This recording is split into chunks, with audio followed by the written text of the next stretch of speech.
I'm from the Little Village community. I was one of the hunger strikers back in 2001. I was 16 at the time when we were building for what is now the Little Village Lawndale High School, which is now facing a very big struggle in their social justice school, in the School of Social Justice. Just a couple of weeks ago, we had a principal that community had elected, that local school council had elected. A day later, August 7th, they say you're no longer working here.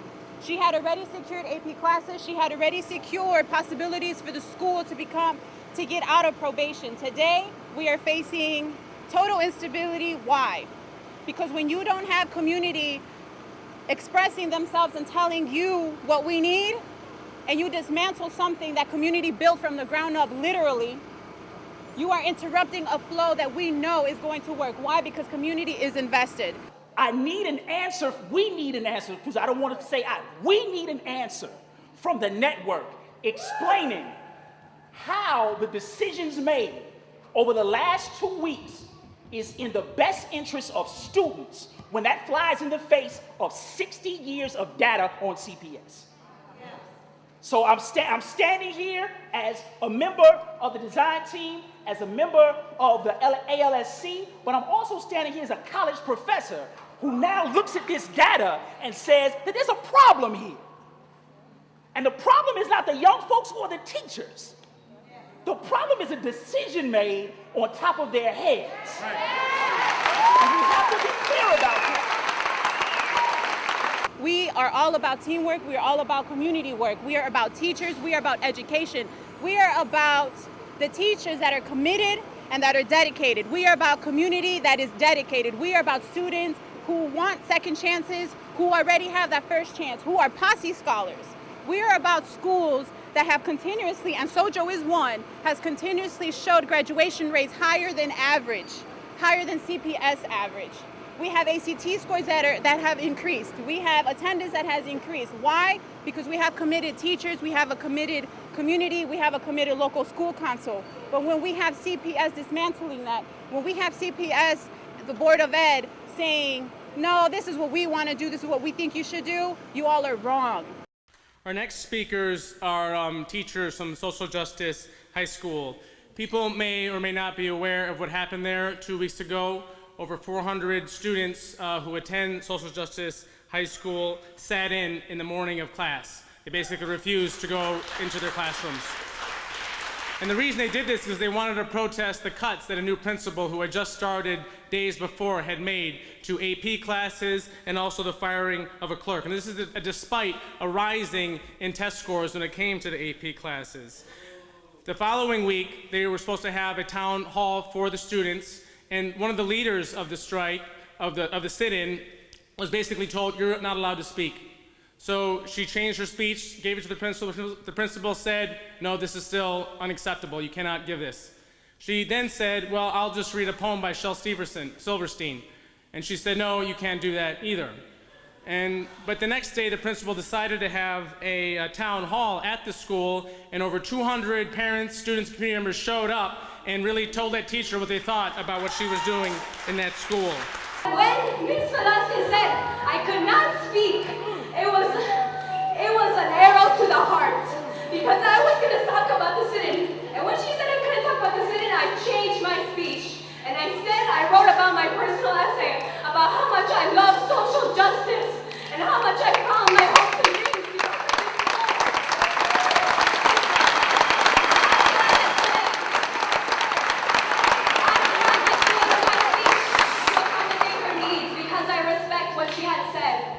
Changed it to only one poem, and she did not let me say that one poem. So right now I'm going to say that one poem with all of it.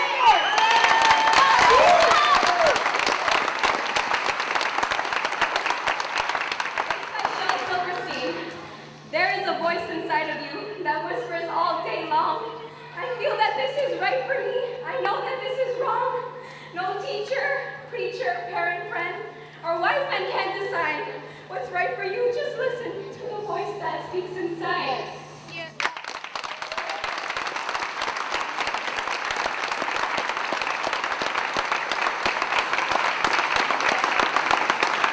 All right, you see all these people standing up here?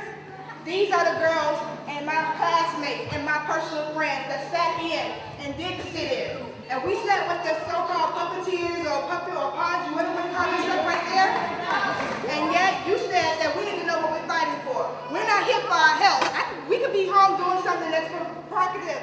And yet you can't even give us a straight answer. You lied to see us for the past 2 weeks. And yet when we're here with our families and our teachers and people to back us up, yet you can't even say shit. And I'm not one to attack people personally necessarily, but this principal has issues, no doubt about it. The way she talked to the people in the room was really insulting. She did this weird thing where she would nod her head while she would put out these lies as if to think that would somehow fool you into agreeing with the BS that was coming out of her mouth. But she didn't take that for an answer. The very next day, after the 200 and plus community members came in and told her what they thought, she came and fired two teachers, two founding teachers at Social Justice High School. Now, this is insane at a school named Social Justice High School where students are fighting for social justice. This is the kind of response that the principal gets. It seems kind of crazy, but then again, they call our country a democracy, and we know that's not necessarily always the case. Regardless, long story short, I have two teachers here from Social Justice High School who are going to talk. Katie Hogan is a proud union member, CTU member. She'll be speaking first. And then followed by, or actually Angela Sangha Gadsden will be speaking first, followed by Katie Hogan. Like Dennis said, I'm a founding member of Social Justice High School. I'm a Chicagoan, born and raised here, and I currently live in North Lawndale. I graduated from UIC. I was on the dean's list. I graduated with departmental distinction. I've been teaching for 8 years. I've taught various classes, 9th through 12th grade English.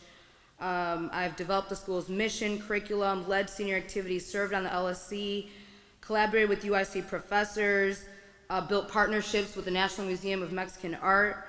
I've watched seniors graduate. I've also given the address to seniors.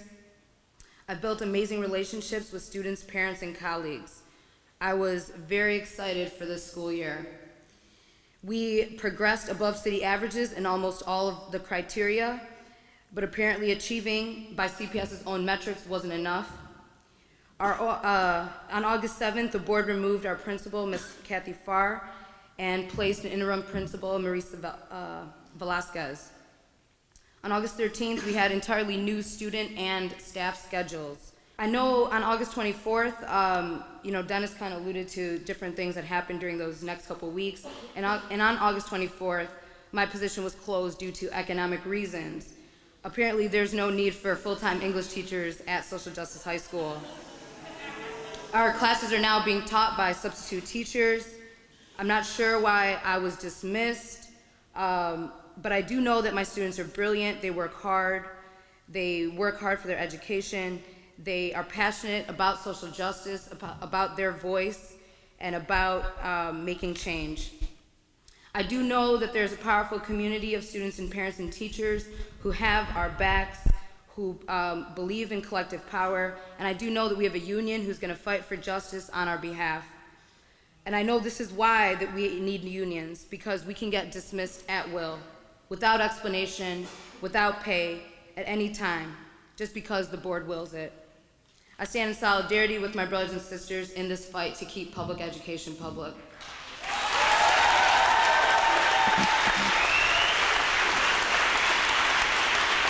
Thank you. Which one is it? This one?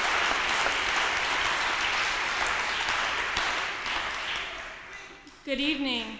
My name is Katie Hogan. I apologize for the crying baby. That's my newborn daughter. I remember being a kid in church thinking, what kind of parents let their kids just cry through someone's speech? And now that's me, so my apologies. I want to just talk briefly, since Angela captured what's happening in our school, about this issue of fear, since we're in a church. The issue of fear. And I want you to all imagine for a second, what is your greatest fear in your lives? Besides, of course, losing the people closest to you. And for me, that was not being able to teach. And my fear came true this past Friday. 5 minutes after my last class, I was escorted by security from a school I helped found from a system I've worked in for 12 years, that I have a master's degree in, accreditation in IB, AP, 2 different APs, reading specialist certificate. I was escorted by security to the principal's office. The principal gave me a letter. It was 1 paragraph long. And she said, "Your position has been closed for economic reasons." If anybody doesn't know about social justice, there's only 3 English teachers, and 2 of them are up here. The other one's on maternity leave, and the new principal hired a first-year teacher to be her TAT. So basically, she wiped out an entire English department at Social Justice High School, which just saw the largest English gains in our school's history. We doubled our results. And what happens to those teachers? They get dismissed. This is what's going on in Chicago public schools. We are not alone. We are not a story that's just singular to social justice. As soon as I told people about my dismissal, I started hearing from people all around Chicago about how their position had been closed or redefined, or they now had to have triple certification to teach. And there was one thing really that rung out is these people who were talking were also really strong union activists. Really strong union activists. And so, we may not be able to connect the dots right now, but I think we know who the puppet master is, hiding behind all this redefinition, because it certainly doesn't help kids to take Angela and myself out of our classes with between us 20 years of experience and replace us with day-to-day substitutes who don't know our kids, don't know the community. And if we didn't have a union, you wouldn't be hearing our story. Because the only reason we are up here is because the Chicago Teachers Union continues to fight for us even after we are dismissed. And that's our union.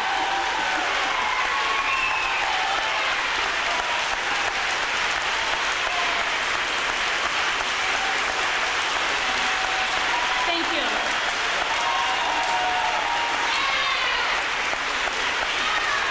One more thing.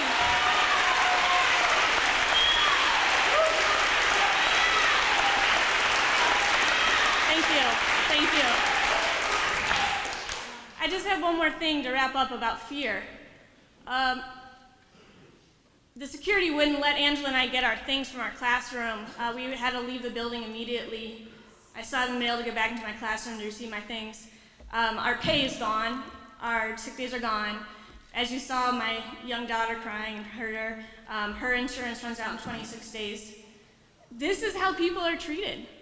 And CPS wonders why educated, qualified, dedicated teachers leave the system in such numbers. But they don't wonder how to keep us. They wonder how to replace us with cheaper people. Why is a first-year teacher teaching? They're a lot cheaper than myself and Ms. Sangha, who have kids and have master's degrees and have years of experience. And that's really unfortunate. But even with all that fear, realize losing my job, losing my respect in front of the students who saw me escorted out by security, I'm standing here before you unafraid. Because a lot of us are going to have to face our fears as we approach this strike date. And let me tell you, people who have lost everything, such as ourselves, and have nothing to lose, are really dangerous. And so CPS, I'm putting you on notice. The community will not take it anymore. The students will not take it anymore. The teachers will not take it anymore. All of us will not take it anymore. We will fight for our children. Thank you.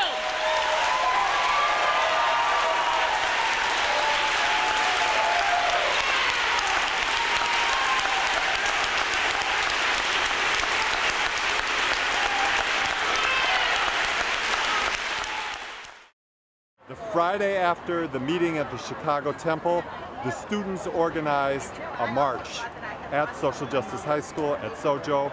About 150 students and about 50 adult supporters. They were out there at 7:30 in the morning. They circled through the neighborhood and they reiterated their demands, which were to go back to the time when the local school council had selected the principal, which is August 6th, before any of the network started destabilization, attacked the school.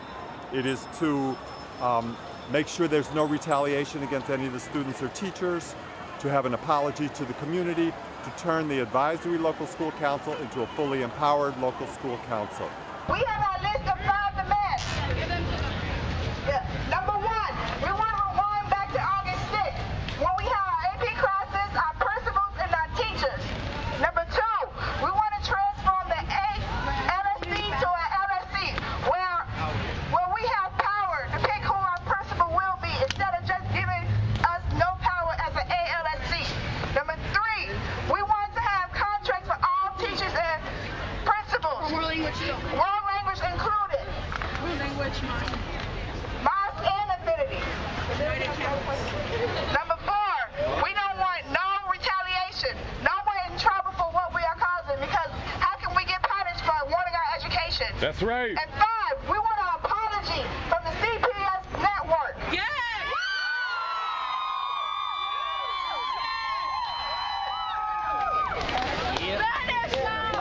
En español.